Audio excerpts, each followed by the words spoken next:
There's nothing that anyone can do to stop this revolution from being delivered to people's hands. So Dan, I have an interesting question for you. You mentioned yesterday that creating meaningful assets is really one of the value propositions for the Toda protocol. Can you elaborate a little bit on that one? You mentioned about how it's going to shift loyalty, points, health records, that sort of thing. Sure, yeah. If we think about what digital assets are currently, how those are expressed, what it means to own a digital asset. So owning, we're in Toronto, owning an Aeroplan mile or an Optimum point or something, or a video game asset, right? What does my ownership of that actually mean? And how is that different than owning a physical asset, my phone or something? And what would it mean to have meaningful digital assets? So these are some questions that we can ask about this space. What does it mean to own Aeroplan miles right now? It means that there's a row in a corporate database somewhere that's associated with my user account, and then it says, here's an asset, here's the association with me, with Dan. And this is not actually a very good expression of ownership, because it means that I don't actually have possession of that at all. Instead, the source of truth about that asset is always in that corporate database. So that means that corporation allows me to use that asset as long as they still like me, and as long as they are still solvent, and as long as their database hasn't been corrupted, etc.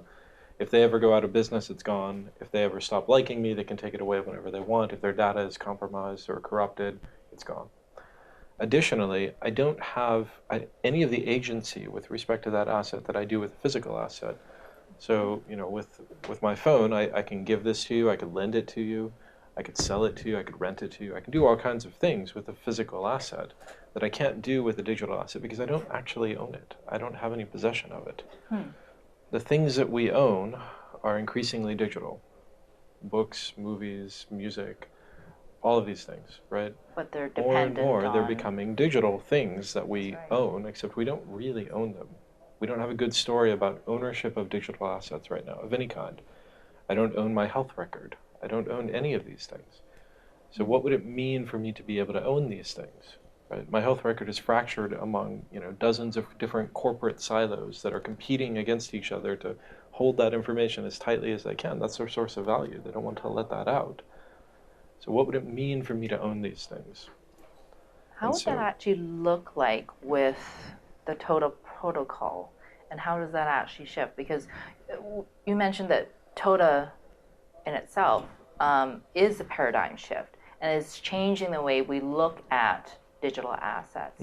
That each token, so to speak, would actually represent a very unique asset, unique attributes.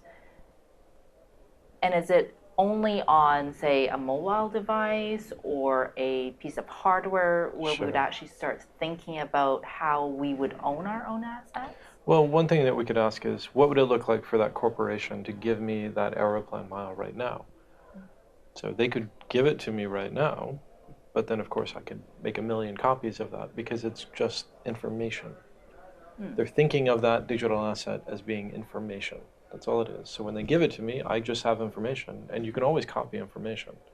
There's no way around that. So I could make 1 million copies of this and come back to them and say, hey, I've got 1 million Aeroplan miles, fly me around the world, right? What keeps me from being able to do that is simply that they hold the source of truth of that asset. And if they give it to me, they still need to hold the source of truth. They have a registry somewhere, a ledger somewhere, that says we gave Dan 1 Aeroplan mile. And if I come back with 1 million, they go and look at the source of truth and say, oh, we only gave you 1. You can't have 1 million. That doesn't make any sense, right? They have to do that to protect themselves because that asset is just information. We need a way of having digital assets that are more than just information. If I give you a book and I say, here, copy this book for me, what do? You get a blank book, and you copy out all the information in this book into this book. Of course, we can have millions of copies of books that have the same information in them, but each of those books is a unique thing in the physical universe. If I give you a book and I actually want you to make me a second physical copy out of it, this is nonsense, right? It's so much nonsense that it's actually hard to describe what I want you to do, right? And so what we need is a way of saying, okay, this part of the digital asset is information, sure, but there is another part, this is what Toda provides, And that other part functions in the same way that a physical book functions. It gives you absolute uniqueness within this universe of assets. And so that asset, that binding of the information into the digital asset, is guaranteed to be unique inside of this universe of digital assets. It can never be copied. It can never be duplicated. It is unique. Is it And that's what something? Toda provides. Who defines the attributes then? The attributes are just information, and whoever creates that digital asset defines that information, just like whoever prints the book defines what is printed inside the book. And I think what you're asking, who defines the actual global universal uniqueness. Yes. So what Toda relies on is a data structure, using something that every computer scientist is familiar with. It's called a binary tree. Okay. And a specific form of binary tree is called binary search tree that is fully saturated and complete. If it has any computer scientist that is listening, or anyone who doesn't even know binary trees, they can search on Google or Yandex or Bing or Alibaba binary trees. A9.com. Huh? Huh? A9.com. Yeah, that's right. I'm trying But to bring that back. you find out It's what's a not binary thing tree, and then you'll be able to imagine if that binary tree has 256 levels. It's easy to imagine, yet a binary search tree that is fully saturated and complete, it's easy for any computer from the 70s to traverse it. However, it's impossible for all computers on the planet to ever create this entire tree, because on level 160, it can have more points in it than the estimated atoms in the universe. So it has a lot of points. So that data structure, think about it as if it's like the imagination for all computers that they can rely on when they are working with each other. When one computer resides on that tree, the packets of that they belong to that computer, they also reside on the tree. Any computer can create any packets and pretend to be fakers, but there's something that is super cool that happens with Toda. There's a single thing that is global, that is replicated in every single device. And when we called it the actual Merkle root, some people, they got upset because it doesn't resemble the centralized built Merkle tree. So the Toda, the way it builds the actual Merkle tree, is in a decentralized distributed setting where each and every device is responsible of contributing distributed computing in a deterministic way in order to contribute the building of that Merkle tree. So if folks are going to call it Toda Merkle, T Merkle, we insist on keeping the word Merkle because we like to give credit for the initial inventor, or Ralph Merkle in the 70s invented the Merkle tree. So that tree, what happens is that, so let's say in Bitcoin on Toda, Satoshis, they're the smallest unit of Bitcoin. Every 100 million Satoshis equal to 1 Bitcoin. So if you imagine that you have some Satoshi sitting on your device, you want to transfer them to Jan or to Edward. When you are going to send, you can fake and send millions of copies of each and every one of Satoshis to a lot of people across the planet. But the ownership of each and every Satoshi in that tree at any block of time can only be to a single device in that tree. It cannot coexist. So effectively, in every minute, which is the block time of Toda, you get the finality after 1 minute when you transfer it from your device to someone else. You take that Satoshi, the packet, from your device, and you're sending it to someone else. What happens in that global thing is that the hash of that transaction is concatenated with another hash of another transaction that happens around the same time, and that's called temporal coupling. And then it keeps going up to 51 levels, because 2 to the power 51 equal all the Satoshis that can ever be created in a 21 million Bitcoins. Once you get to level 51, or once other devices that they're contributing into the computation of this, they get to level 51, they get to the hash of the block, which is the Merkle root. And that hash is the one that is replicated through every single device. Why is that so important? Because if you send that transaction to Edward, and Edward wants to send it to Bob 6 months from now, look at the time, and it says it's like 2:07 p.m. California time, PST.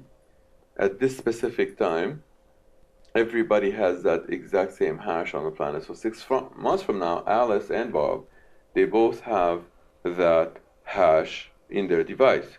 So if Edward decides to send to either Alex or to Bob, what he had received from you is what contributed to the creation of that hash. See, he couldn't even fake it and say, hey, I wanted it. He could fake something else, they will know instantaneously. Like, it's not part of that hash that I have in my wallet.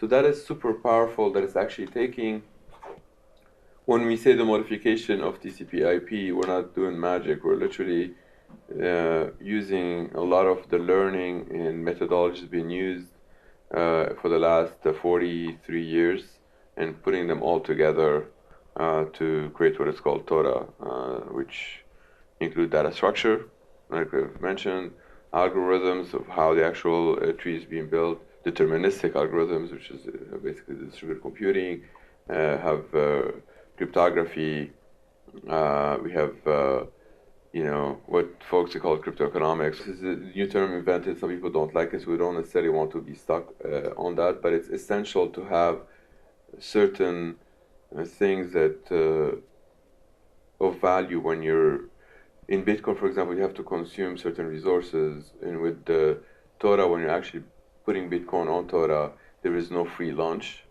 So the 12.5 Bitcoins that gets printed every 10 minutes. Today they go to a single miner, but imagine those they're going to 10 million users.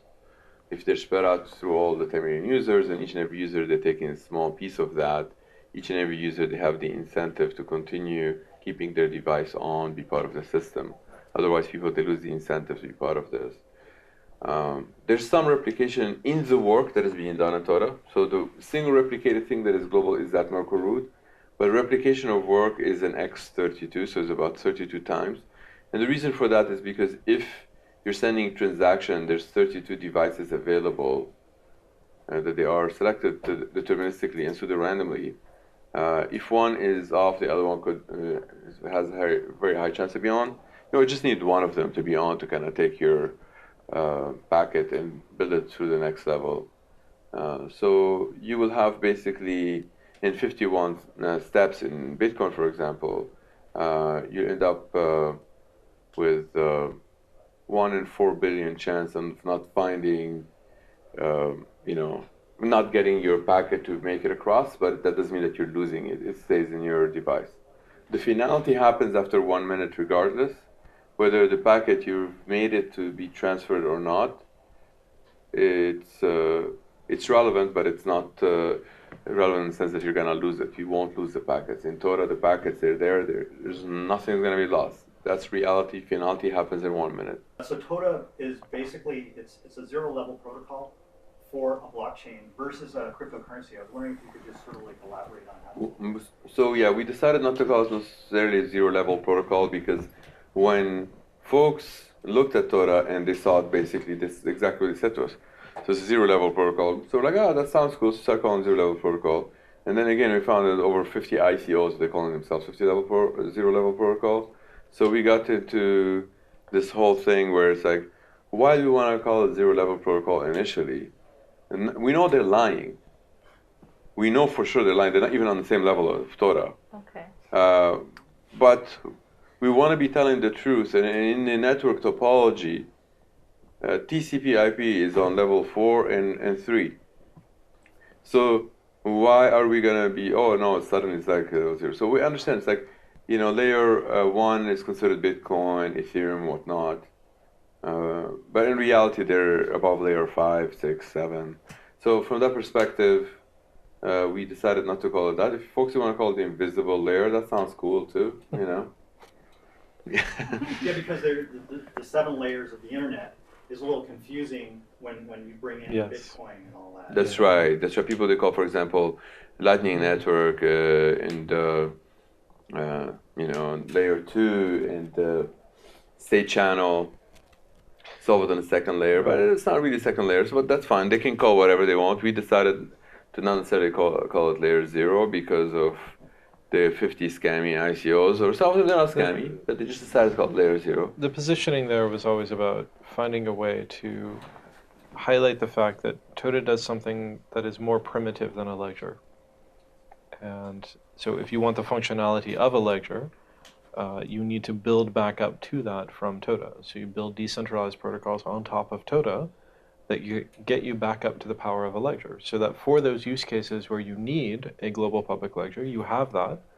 But underneath it, you can make use of more efficient things if you don't need the full power of a global public ledger. So it's doing this in the opposite order. It's saying, look, here's the base layer. It does the most primitive thing. All it does is give you meaningful digital assets. It doesn't give you any of the stuff that a ledger gives you. It just gives you this. And then you can build up from that to get something like a ledger. A ledger is always going to be expensive. A global public ledger will always be costly. Even if you ignore the consensus cost, you've still got network costs. You have to tell everyone that you've done something. The point of a global public ledger is to have a place where anyone can write, everybody reads, and it's tamper-proof. So if everybody's reading your transaction, if you have to tell everyone in the world that you've bought a cup of coffee, that's going to be expensive. It's going to cost more than the cup of coffee. But You've got that's storage cost, you've got compute cost, even if you ignore consensus. Global public ledgers are always expensive, but if you need one, then you should be able to use it. Yeah, and the other thing is, you discussed this too when you were talking to the people at the hackathon, and that's about the protocol standards. And you're partnered with some of them, and I was wondering if you could kind of outline some of them and how that is working in the ecosystem and the development. Yeah, so a lot of that work is really about taking the efficiencies that we have with the Toda protocol, where it's positioned right now, and making it even more efficient. We're a bit radical about efficiency. So then there's this question of how can we take this protocol that's running kind of at the software layer and push it down further? How can we push it into the hardware layer? How can we push it into the network stack?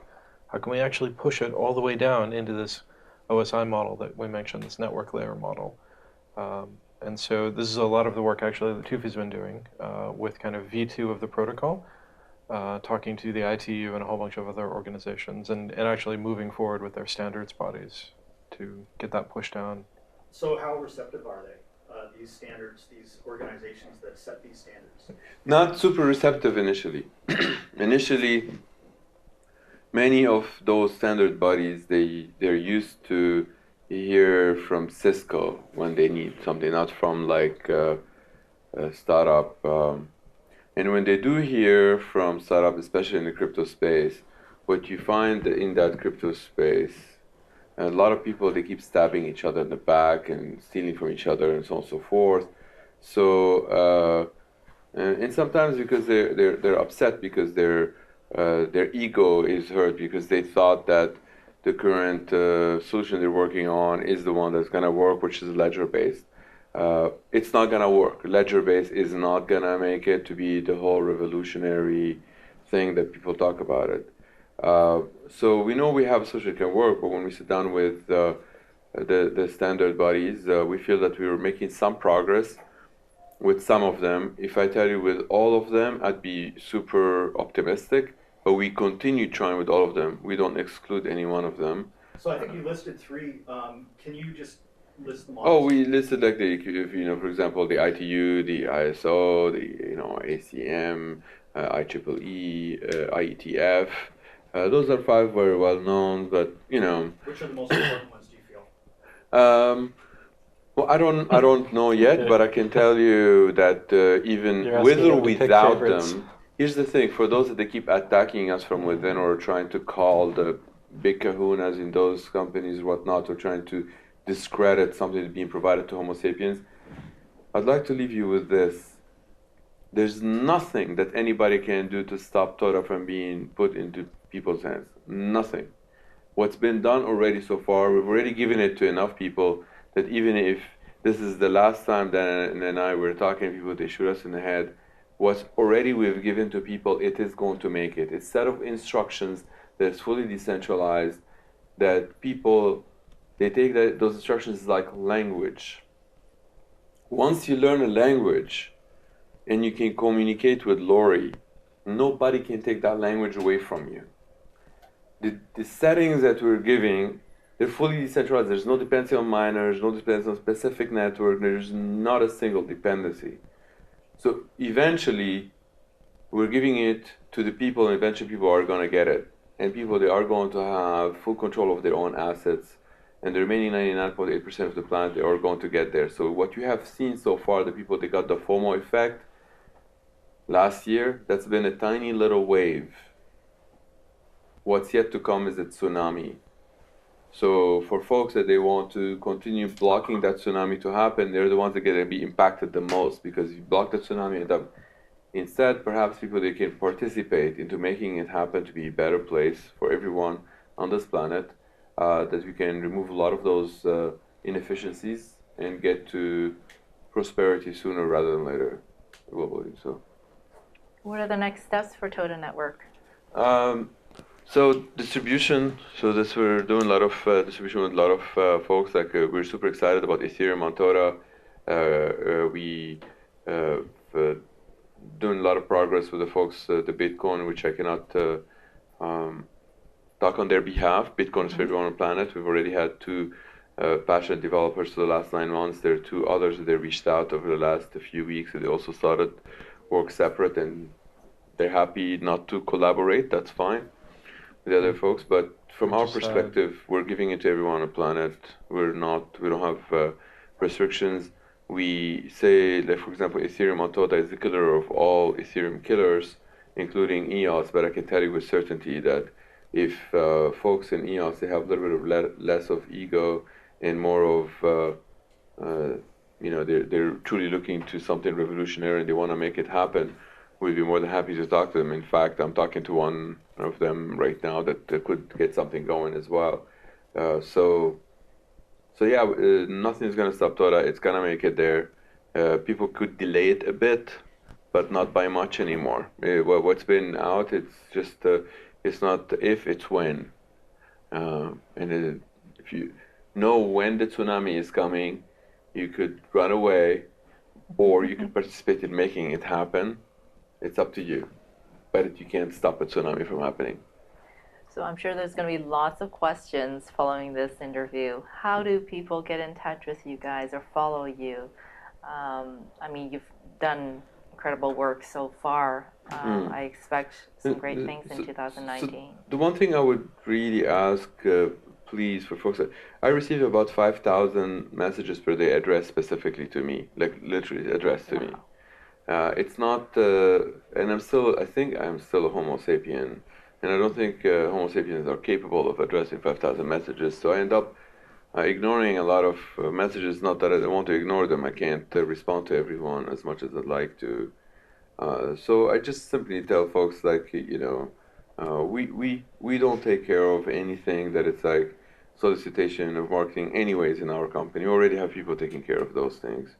From our perspective, what we respond to is somebody who wants to help truly deploying the protocol somewhere. They really want to move their company into the Toda. They have some investment they're about to lose in some company. They want to convince their CTO to be moved on. They want to invest in some of those companies' ecosystem because they like Ethereum on Toda or they like any one of those.